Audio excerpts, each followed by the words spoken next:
San Juan Representative Isabel Zamora Jordana. Ang kanya pong buong pangalan, Isabel Maria George Zamora Jornada. Siya po ay isang abogado at siya rin po ay incumbent congresswoman ng nag-iisang district ng San Juan. Siya po ang kauna-unahang babaeng naluklok sa nasabing pwesto. Author ng ilang batas gaya ng Magna Carta of Filipino Seafarers. Sinuportahan niya rin ang pagtatatag ng Maharlika Investment Fund. At kapatid din po siya ni incumbent San Juan Mayor Francis Zamora. Kasama na po natin live via StreamYard. Magandang hapon po sa inyo, Congresswoman. Hi, good afternoon, Mr. Well. Thank you for joining us. Doon sa kaninang binabasa namin na background nyo po, profile po ninyo, kayo ang kauna-unahang babaeng naging naluklok po sa nasabing pwesto. Pero ito rin ba ang inyong unang posisyon o pagsabak sa politika? Yes, that's correct. This is my first job as a public servant. Uy, okay. Although, nanalo na po kayo, nakaisang term na kayo, and you're trying to get your second term, this coming May, ano ang nag-push sa inyo na pumasok din sa politika? Well, actually, alam nyo naman po that I come from a political family, a family that has long served the public. And of course, everyone knows our father, si Kong Ronnie Zamora, who had served San Juan very well and was one of the most distinguished congressmen in the country. So for a very long time, I was already inspired by our father. And of course, pumasok din sa politika ang aking dalawang kapatid. Kaya bata pa lang po kami, nakita na namin how to serve the public, how to serve our constituents. Kaya yun po ang aking naging inspiration. Did they, actually sabi mo nga ay inspirasyon mo na, pero did they ask you to run or ikaw talaga yung, I think I'm ready? Sinabi mo ba sa pamilya mo na ready na rin akong sumabak? At ikaw ba namili doon sa posisyon na gusto ko, dahil siguro na rin sa background mo bilang abogada, ay Congress ang iyong napili? Well, to tell you honestly, it was our dad who convinced me to run. Okay. Oo. But nandoon ba yung parang, Congress ka agad? Sandali lang. May ganun ba nung simula? Kasi po, they were telling me na sa totoo lang sa aming pamilya, ako yung medyo shy. And I thought that I was better off in the law office, in our law office. But from even before, I was already helping out in my dad's district office. Kaya sinabi ng dad ko and ni Francis and Pammy and the rest of my family as well that maybe this would be the best way for me to further my service to the constituents. Noong una ay ang katapat mo ay isang ehersito. Ngayon, ehersito muli ang iyong makakatapat. Gaano ka kakumpiyansa na muling lulusot sa Kongreso this coming May elections? Actually po, ang katapat ko is the same person. She ran twice against my dad and lost. She ran for the third time as congressman against me in 2022, and this will be the fourth time that she will be running as congresswoman. I'm pretty confident na mananalo po tayo dahil ang dami ko naman pong nagawa para sa aking constituents sa San Juan. Kaya alam ko pong nakita ng taong bayan na nagtrabaho ako, na naglingkod ako ng tapat sa kanila po. Speaking of mga nagawa, sa unang termino, ano yung masasabi mong pinaka magmamarka na whether makaka-second ka or iiwan mo ito pero may marka kang maiiwan sa first term mo? Ano yon, Congresswoman? Sa Congress po, in the way, as regards the filing of laws or bills or acting on measures, I am most proud of two laws that I worked hard on. First po, ito po yung sabi ko, pipilitin kong maipasa to dahil para sa aking constituents po ito. Ito yung RA 12121, which grants or creates additional courts in San Juan. And that was my dream for a very long time, even before naging congresswoman ako. As a lawyer, I practiced the law, I litigated. Ako po ay nag-appear sa San Juan courts at nakita kong lumalaki ang ating population, and we do need more courts in San Juan to for everyone to experience justice, due process. Yun po ang nakita ko. Another bill that I worked hard on, which became a law, was the new Government Procurement Act sa Committee on Revision of Laws. Matagal po namin dinabaho yan para po mawala or at least mabawasan ng malaki ang corruption or the malpractices committed in government procurement. Sa San Juan naman po, pagdating sa mga projects, I had a lot of projects which would benefit the solo parents, the seniors, and the PWDs. Dahil po, I thought that these sectors were needing a lot of help and support. And I thought that these sectors, I had some close relations who belong to these sectors. Kaya todo po ang aking suporta sa kanila. I also put funds in TESDA programs. Yun po ang isa kong favorite na project para po makadagdag tayo ng livelihood projects or training programs para po sa ating mga kababayan. Yun po ang aking mga paboritong proyekto.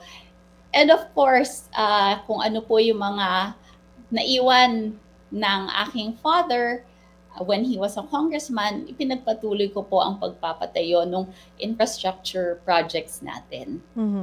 Para sa isang first-timer sa Congress, maging sa politika, hindi biro din siguro natin masasabi kung nakadalawang batas ka kagad, hindi lang puro bills.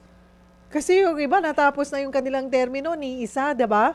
Walang puro bills ang naipasa, pero walang naging batas doon sa kanila. Actually po, yes. Actually po, I have several other bills like yung sa Seafarers Act. There are several others that I worked hard on.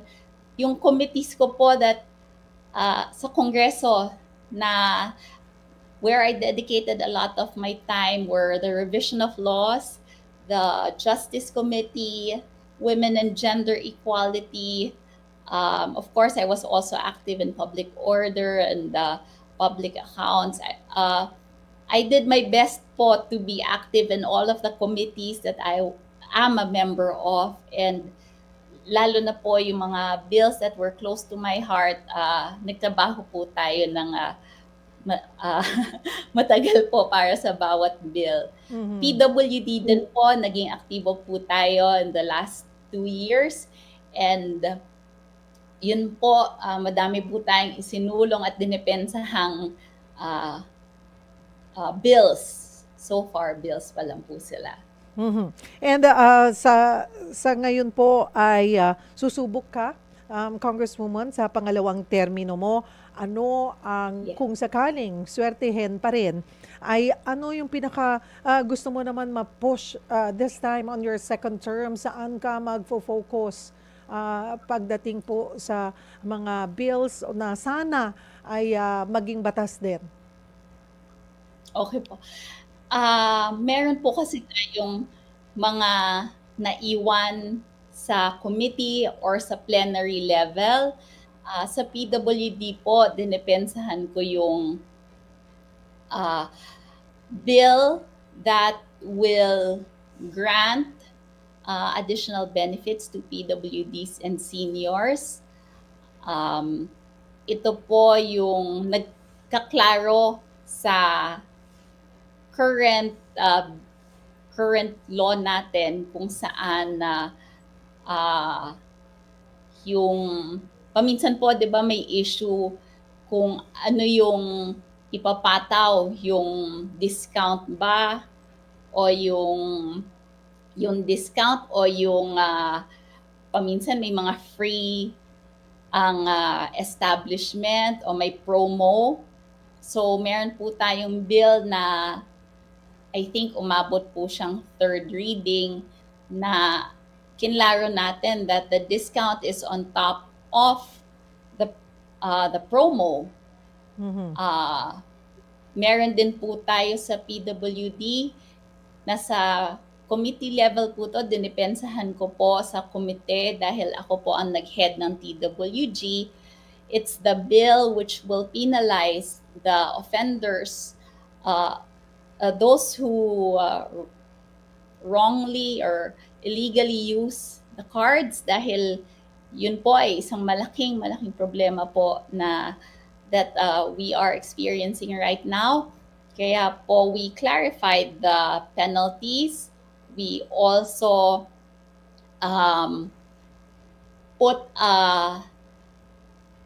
made the time, the period for the the temporary ID holders to be 2 years at saka lifetime po para dun po sa mga may permanent disabilities with parang review lang po na every 10 years. Parang ganun po. Sa justice naman po, this is also in relation to my being a lawyer and my being a member of the Revision of Laws and the Justice Committee. Ipinasa po sa atin ng UP Law ang kanilang tinatawag na Code of Crimes. Yung ating revised penal code po, napakatagal na po nito, no? So madami pong batas na dapat klaruhin o baguhin, tanggalin. Kaya po isa po to sa aking gustong maisulong at maipasa na sa lalong madaling panahon po. Kung pag ganoon po, may mga kailangan, sabi nyo nga, may mga matatanda na mga may kailangan ng baguhin, ayusin, i-update.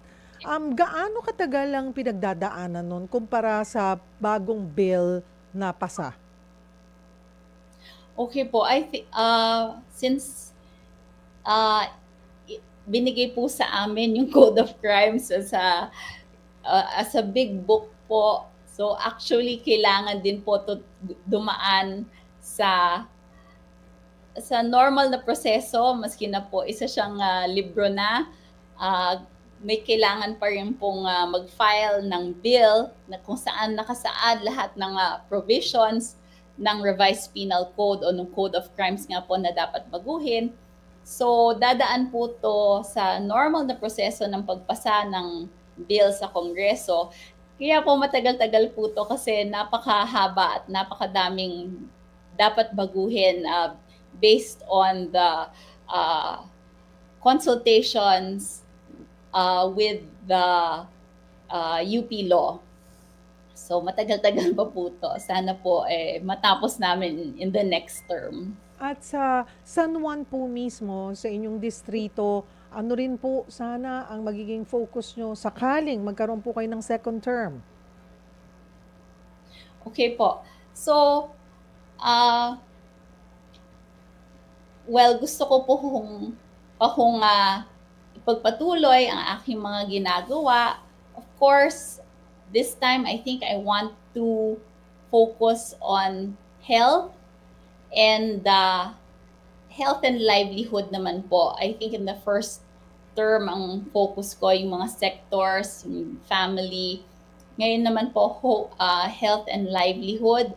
Na-realize ko po na madami tayong natulungan sa pamamagitan ng pamimigay ng ating guarantee letters. At gusto ko po mas palawakin ang programa. Of course, in coordination with Mayor Francis and our City Health. Gagawa po tayo ng other projects po, other programs that focus on health.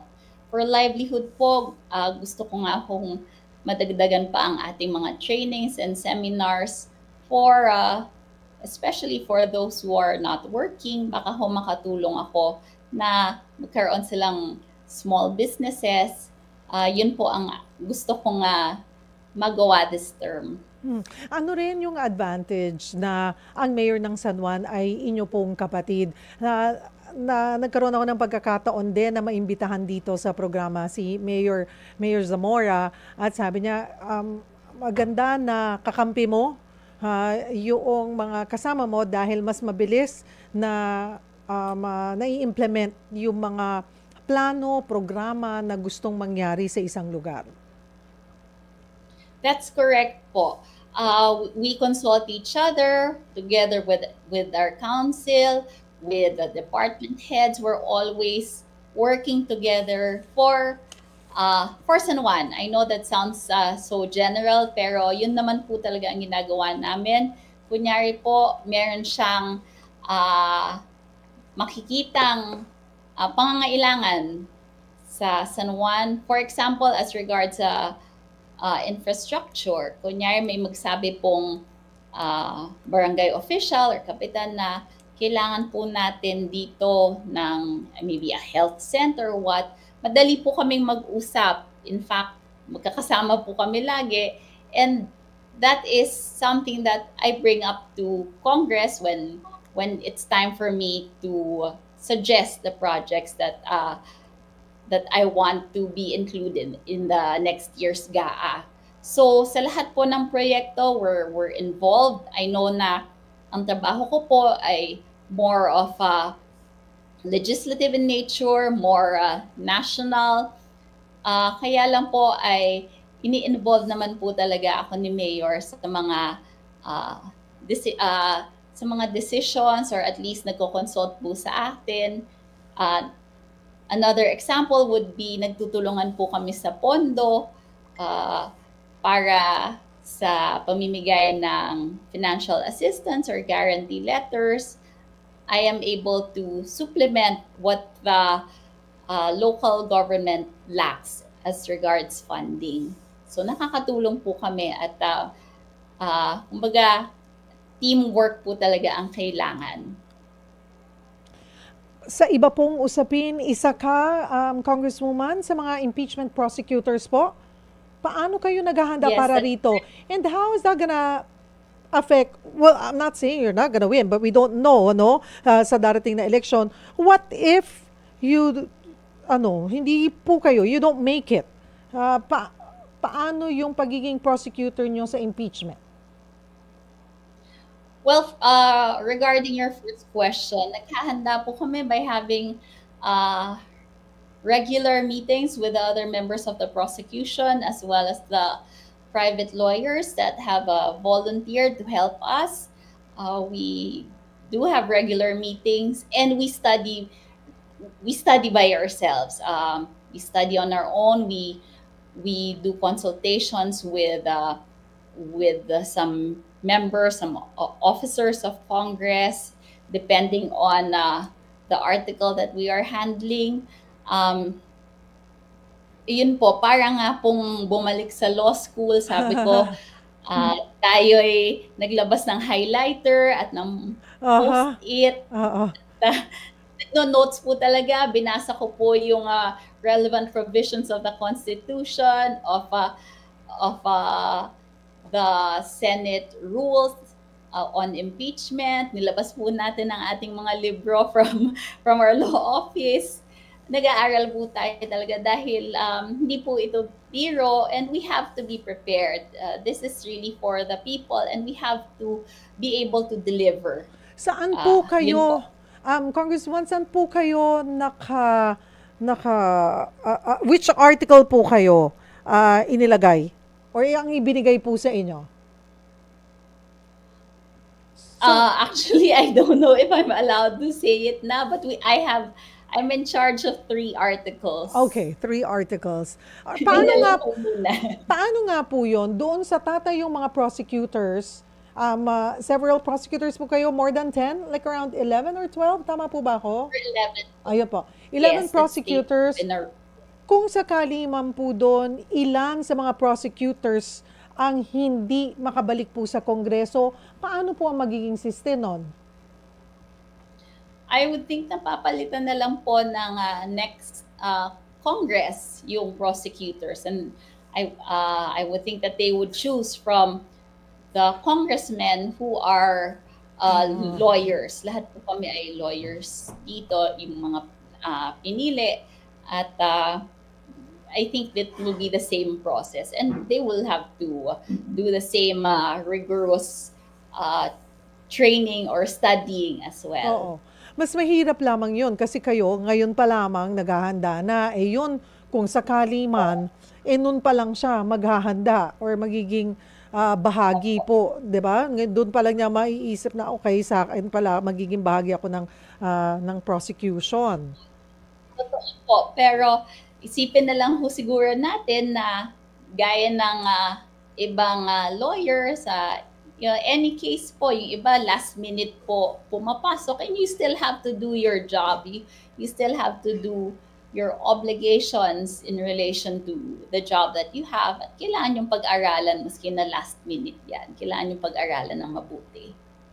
Kayo po ba ay napili or did you volunteer to be one of the prosecutors? Ako po yung napili. How did you feel? I mean, first timer, 'di ba? First timer, tapos magiging bahagi ka. This is historical. Did you ask any advice, or bago mo tinanggap, tinanong mo muna ang iyong ama or yung kapatid or yung sa pamilya na, am I ready for this? Do I really want this? Kaya ba natin to?